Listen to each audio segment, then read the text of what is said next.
जय माता दी। मैं नीलम मिश्रा आज पुनः प्रस्तुत हूँ आपके समक्ष लेकर के एक सुंदर सी कथा श्रीमद् भागवत के 10वें स्कंध से। आज की कथा है एक वानर राज द्विविद की कथा है। द्विविद का उद्धार किस प्रकार हुआ, सुने किस प्रकार वो अत्याचारी था, वहाँ का अपनी सेना का राजा था, तो किस प्रकार वो अत्याचार किया और किस प्रकार उसका उद्धार हुआ। तो आप सुने, आनंद लें और भगवान की भक्ति करें। तो सुनिए। एक बार की बात है, जब राजा परीक्षित श्रीमद् भागवत महापुराण श्रवण कर रहे थे और महात्मा शुकदेव जी वाचन कर रहे थे, तो भगवान कृष्ण की कथा चल रही थी। जब समाप्त हुई तो परीक्षित जी ने कहा कि महानुभाव, आपने बहुत सारी कथाओं में यह बताया कि भगवान कृष्ण परमात्मा हमारे बहुत शक्तिशाली हैं, सर्वशक्तिमान हैं, सब कुछ हैं, सर्वेश्वर हैं, किंतु आपने एक कोई कथा बलराम जी का नहीं सुनाया। बलराम जी के अंदर क्या है, बलराम जी के बल पौरुष क्या है क्या नहीं है, आप उनके विषय में कुछ बताएं। क्या उनकी भी कोई कथा है, क्या उन्होंने भी किसी का उद्धार किया है। जब इस प्रकार प्रश्न करते हैं परीक्षित जी शुकदेव जी से, तो महान महात्मन शुकदेव जी कहते हैं कि परीक्षित जी, आपका प्रश्न बहुत उत्तम है। आपने यह प्रश्न किया है, तो आज मैं आपको यह कथा सुनाऊंगा कि बलराम जी ने किस प्रकार द्विविद वानर का, वराज का उद्धार किया। तो आप सुने किस प्रकार किए। एक बार की बात है, बलराम जी अपनी स्त्रियों के साथ बैठे हुए थे और हर्ष उल्लास में बहुत सारे लोग बैठे हुए थे। तो एक वानर राज था। वानर राज उसी द्वारका के पास ही किसी देश का राजा था वो, और वह हर प्रकार से अत्याचारी था। इतना अत्याचारी था कि किसी को शांति से रहने नहीं देता। कोई भी मनुष्य उसके रहते कोई भी कार्य शांति से नहीं करता था। सबको वो बाधा उत्पन्न करता, सबको वो दुख देता, सबके के लिए वो अशांति का प्रतीक था। द्विविद अगर देख लेता कि समुद्र के तरफ कोई जा रहा है, कोई राज्य, कोई गांव समुद्र के पास है और वहाँ के लोग बड़े प्रसन्न हैं, परमात्मा की पूजा अर्चना करते हैं, बड़े अमन चैन से उनका जीवन चल रहा है, तो वह उसके पास अगर कुछ न हो तो वह कहते हैं धूर्त जो होते हैं, दुष्ट स्वभाव के होते हैं, वह दुख देने के लिए कोई न कोई योजना बना लेते हैं।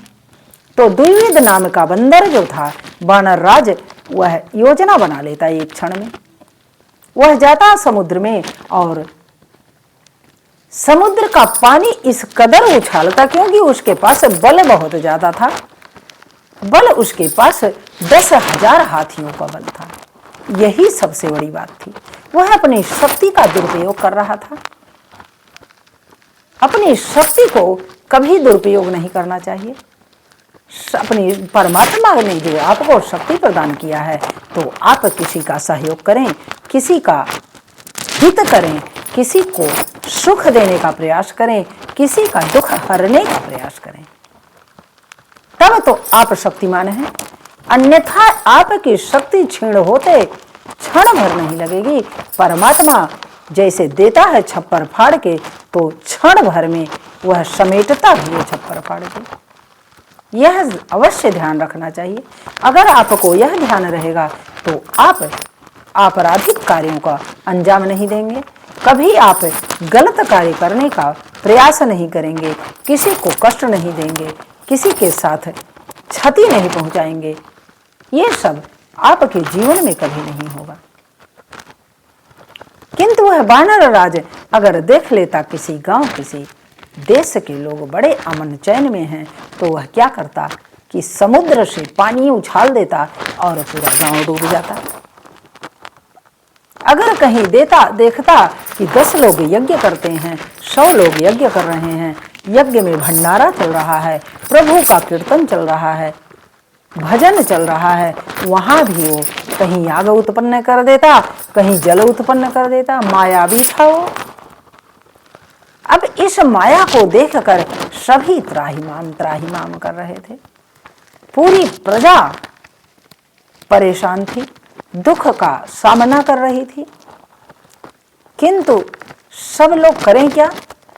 वह बहुत शक्तिमान था, किसी के बस का नहीं था कि कोई उसका सामना कर सके। ऐसे ही चल रहा था। एक दिन संयोगवश भगवान बलराम जी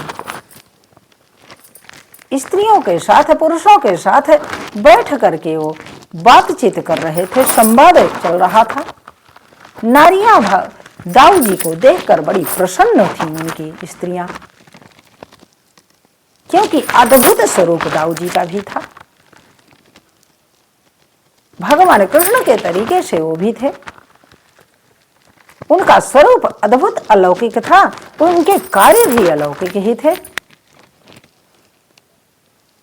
अब सभी अपने में मदमस्त थे। हंसी ठिठोली चल रही थी। हंसी ठिठोली में सभी आनंद ले रहे थे, सभी लोग वार्तालाप कर रहे थे। और बीच में यह जब इसकी नजर पड़ जाती है दाऊ जी पर, जब नजर पड़ जाती है तो इसे तो बहुत कष्ट होता है, क्योंकि जो अहंकारी जीव होते हैं वो सोचते हैं, दुष्ट स्वभाव वाले कि सोचते हैं कोई इस पृथ्वी पर प्रसन्न चित मुद्रा में ना हो। उन्हें अपनी ही प्रसन्नता अच्छी लगती और दूसरे का दुख उन्हें बड़ा ही प्रसन्न करता है। यह अब भी यही बात है समाज में। जो दुष्ट स्वभाव वाले लोग हैं वो दूसरे को कष्ट को देखकर सुखी होते हैं। अरे यह हमारी मानवता नहीं है, यह आपकी मनुष्यता नहीं है। अगर आपको किसी के दुख को देखकर प्रसन्नता हो रही है तो आप मनुष्य कहलाने के योग्य नहीं हैं। यह आपको सदैव ध्यान रखना चाहिए, क्योंकि हमारे भाव ही सब कुछ करते हैं, भाव ही कर्म को भी करवाते हैं। क्योंकि जैसा विचार होगा वैसा हम कार्य करेंगे।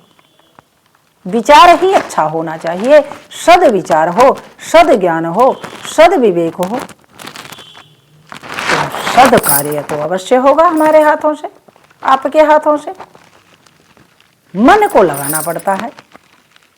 अगर आपका मन जाता भी है कहीं तो आप परमात्मा से प्रार्थना करें कि हे प्रभु, ये क्या हमारे मन में आ रहा है, आप इसे कंट्रोल करें, आप इसे ऐसा न बहकने दें। अगर आप प्रतिदिन यह प्रार्थना करते हैं तो आपके अंदर सद्भावना अवश्य जागृत होगी। ऐसा नहीं है कि आप वंचित रहेंगे, किंतु प्रार्थना प्रतिदिन होनी चाहिए। याद करेंगे तभी दया प्रभु करते हैं। अब जब द्विविध नाम का वानर राज देखता है दाऊ जी बड़े प्रसन्न मुद्रा में बैठे हुए हैं और सभी लोग उनकी आवभगत में, उनकी प्रसन्नता में प्रसन्न हैं। वहां नारियां भी हैं, पुरुष भी हैं, बहुत सारे लोग हैं। अब यह बंदर की जाति, ऊपर से अहंकार, कोई न मानवता और न कोई ज्ञान, न कोई विवेक। यह सोचने लगा कि इन्हें किस प्रकार कष्ट पहुंचाया जाए। अब जाता है वहां वन में, एक वृक्ष पर ऊपर चढ़ जाता है और वहां से अट्टहास करके हंसने लगता है। अब इस प्रकार ये हंसता है कि इन लोगों की जो वार्तालाप चल रही थी उसमें विघ्न होता है।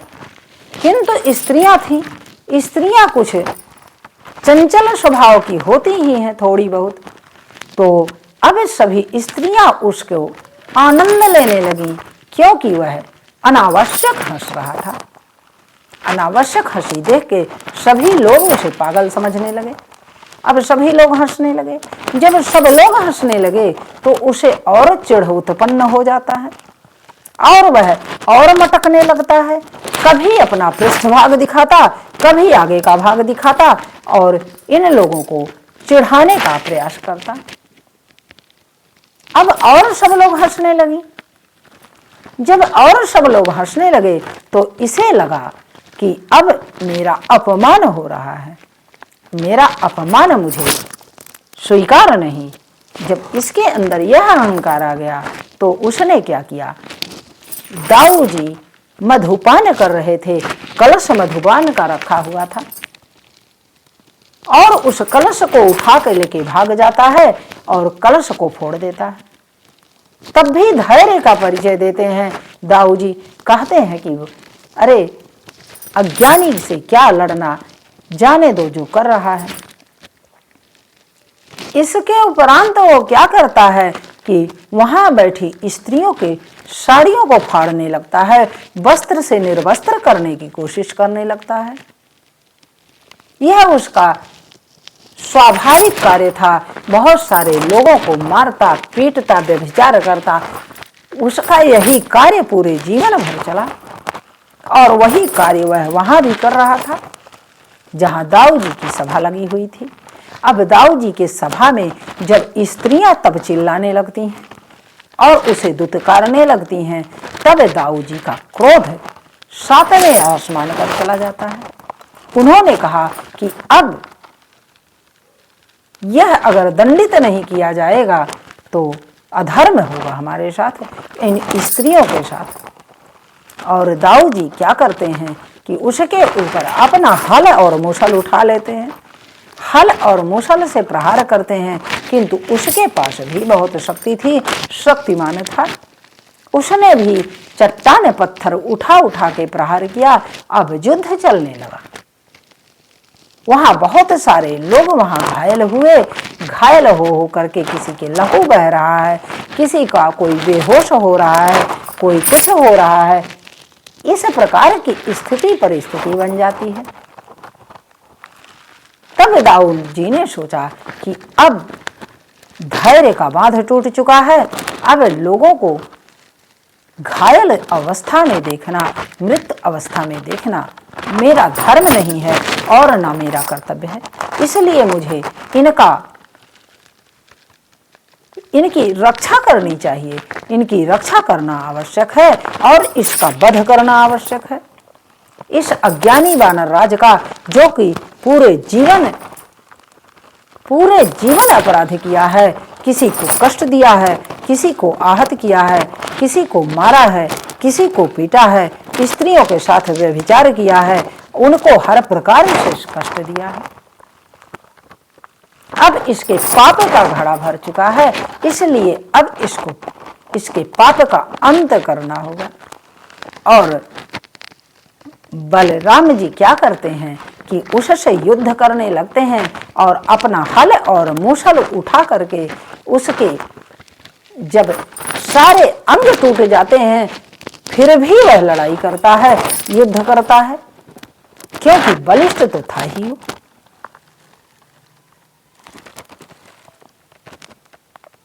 अंत में बलराम जी क्या करते हैं कि उसके गले पर अपना हलक और मूसल मार देते हैं और हंसली की हड्डी टूट जाती है और उसके धड़ जो है सर से अलग हो जाते हैं और वह गिर जाता है। जब गिर जाता है तो उसका अंत वहीं हो जाता है, लहूलुहान हो जाता है और उसकी लहू इतनी तीव्र गति में बहने लगी कि जैसे पूरी नदी बह रही हो। वहां पर इस प्रकार का की स्थिति परिस्थिति बन गई और दाऊ जी ने उस वानर राज द्विविद का उद्धार कर देते हैं और उससे प्रजा जो थी बहुत त्राही त्राही प्रजा में मची थी, इसलिए सारी प्रजा प्रसन्न हो जाती है और सारी प्रजा बलदाऊ जी की जय जयकार करने लगती है। देवता लोग पुष्प बरसाने लगते हैं कि हे प्रभु, आपने बहुत ही सत्कार्य किया है, पूरे प्रजा की सेवा की है, प्रजा की रक्षा किया है आपने। इससे बढ़कर संसार में कोई पुण्य नहीं है, कोई कर्तव्य नहीं है कि किसी को आहत होता देखकर हम उसकी रक्षा कर सकें। अब वो तो विशेष स्वरूप थे परमात्मा के।